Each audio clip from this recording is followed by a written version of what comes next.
A China está cada vez mais interessada em lançar a sua própria stablecoin lastreada no yuan, apesar de ter banido Bitcoin e várias outras criptos, inclusive stablecoins. Então, o que está por trás desse pensamento e por que eles estão interessados nisso logo agora? É sobre isso que eu quero falar no capítulo de hoje. Então, isso aqui está baseado em um artigo da Fortune falando que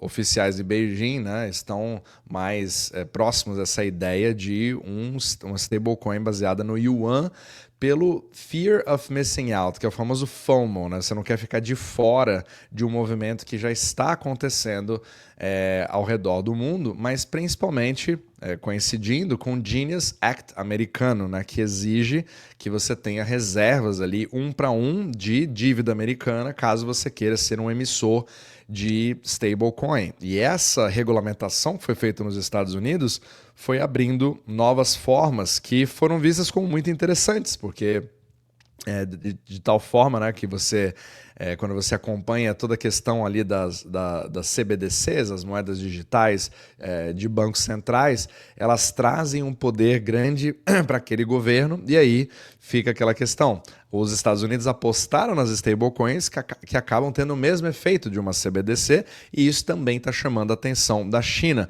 Só que não parece ser uma coisa muito baseada na sua própria estratégia, mas sim pelo receio de você perder a relevância do renminbi dentro da China, já que você já está vendo um movimento muito grande de adoção de stablecoins americanas na Europa. Então, para você propiciar o uso da sua moeda, que a China já vem tentando fazer há bastante tempo, com o uso do e-yuan, né, que etc., que foram vários testes foram feitos, ainda não teve um volume tão esperado, mas o CIPS, que é o pagamento chinês, que é o análogo ao SWIFT, vem aumentando cada vez mais, mês após mês, na sua adoção, só que as stablecoins permitem aquele pagamento instantâneo, 24 horas por dia, sem limites, né, com o instant settlement. Né? Então você já consegue fazer uma transação, extinguir dívidas imediatamente com sistemas eletrônicos.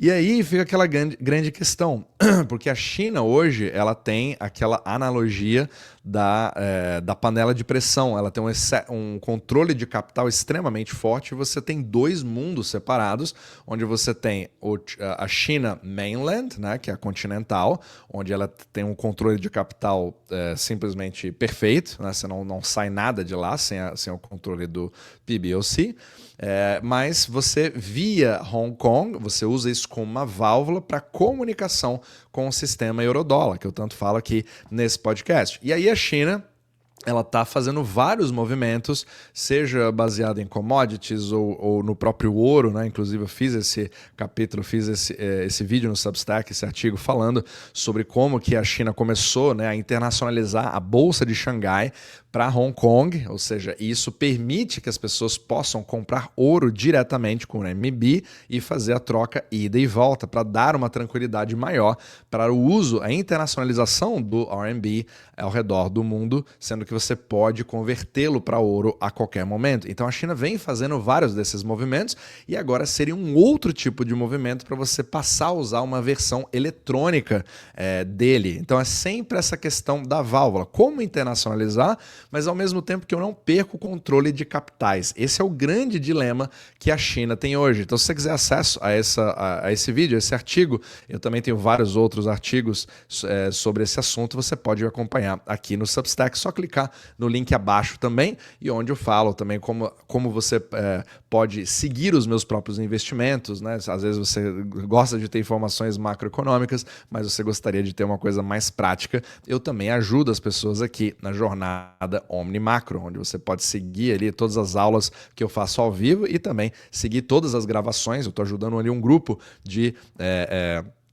pessoas onde eu posso fazer ali praticamente uma consultoria, né, você trabalhar diretamente comigo. Então tudo isso na descrição do vídeo aqui abaixo. Então aqui indo para o Yuan, o nosso RMB, né, ele sempre fica ali numa faixa. A China, ela sempre tenta manter esse RMB aqui entre, acho que o teto que eles realmente procuram ali não passar é o 7,30, e aqui nesse momento, principalmente pela baixa do dólar recentemente, ele está segurando aí no 7,17. Você viu ali que quando o dólar começou a subir, ele imediatamente já estava voltando aqui para o 7,21 e teve a rejeição. Então isso aqui é uma história mais do dólar do que do próprio yuan, mas, claro, é muito bem-vindo. A China precisa disso, obviamente, nem alto demais, nem baixo demais. Tem um controle de capital excelente. Aí veio essa ideia de como que nós poderíamos fazer essa instituição das stablecoins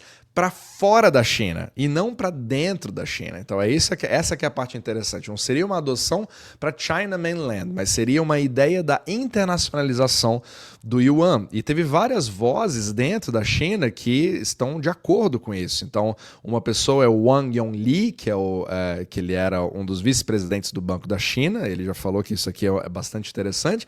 Mas o próprio governor, que a gente chama, né, como se fosse o chairman do Fed, o Jerome Powell deles, né, na China, e o nome dele é Pang Gongshang, ele falou, ele reconheceu que o uso das stablecoins ao redor do mundo não param de crescer. E eles precisam fazer algo para justamente manter essa hegemonia do yuan. E eles mesmos acreditam que as stablecoins americanas, elas visam reforçar a supremacia do dólar. Então eles estão pedindo rapidez no pensamento para poder criar a própria renminbi stablecoin, como eles chamam. Então você teria um sistema meio que de dualidade. Então a ideia é você manter o controle de capitais. Então você continua tendo controle na China continental, né, mainland. Então você vai ter um mainland RMB, que vai estar ali visto pela China, etc. Só que a China não pode autorizar livremente a emissão de uma stablecoin baseada no yuan sem arriscar ter fuga de capital. Lembrando, o mercado de capitais não é aberto. Então, você teria a criação, o foco dela do offshore renminbi, especialmente em Hong Kong, justamente pelo fato de Hong Kong, agora no dia 1º de agosto, ter implementado uma lei parecida com a Genius Act nos Estados Unidos, permitindo a regulamentação de stablecoins. E aí, hoje, até estou vendo aqui nas anotações do artigo, mais de 70%, né, de todas as transações offshore em renminbi já acontecem hoje em Hong Kong. Então, essa lei, que seria o Genius Act de Hong Kong, é o que a gente chama de Hong Kong Stablecoin Ordinance. Então, ela acabou de entrar em vigor e a China já está vendo ali uma forma de poder usar isso ao seu favor. Só que tem um porém nessa história que pode criar alguns problemas. Existe hoje uma tensão dentro de Hong Kong no fato de que o dólar de Hong Kong, né, para quem não sabe, né, apesar de Hong Kong, você tem os que falam que é uma coisa só, né, 2 sistemas, um sistema só. Não estou aqui para discutir isso, mas é uma moeda diferente, certo? Hong Kong tem o Hong Kong Dollar, e o Hong Kong Dollar o dólar de Hong Kong, ele está atrelado diretamente aos Estados Unidos. Tem um peg ali bem fixo, né, em relação aos Estados Unidos. Ele mexe um pouco, mas não pode mexer muito. Quando mexe, são vários problemas, né? Como se fosse o franco suíço, um pouquinho.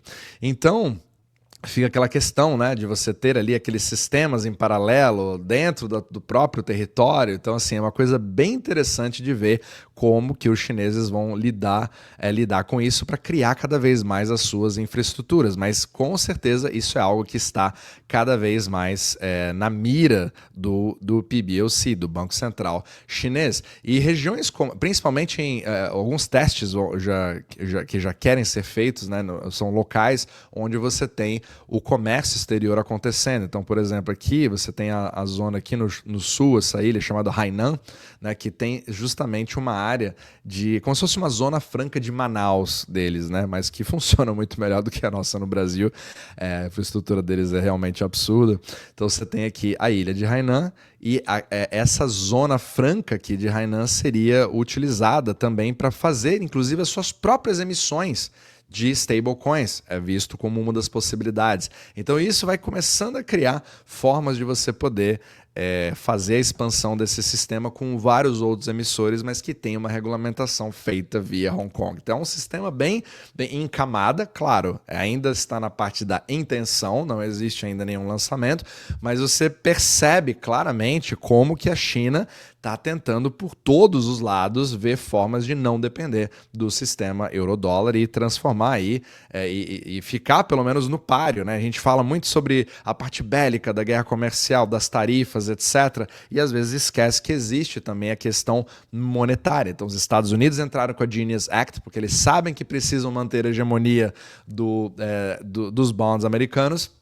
E a China está também trabalhando da forma que ela pode para poder criar ali o yuan eletrônico, etc. Só que agora também pelo blockchain. Mas ao mesmo tempo com a legislação que está vigente hoje, banindo isso, então ela não vai permitir que os seus habitantes vão poder usar, mas só para transações estrangeiras, como é que isso vai acabar lidando, vai ser realmente interessante de poder ver. Então vamos ver a cena dos próximos capítulos, mas com certeza esse é um dos passos dados ali pela China e que pelo menos mostra o pensamento a partir de agora baseado em todo um sistema monetário que não para de mudar.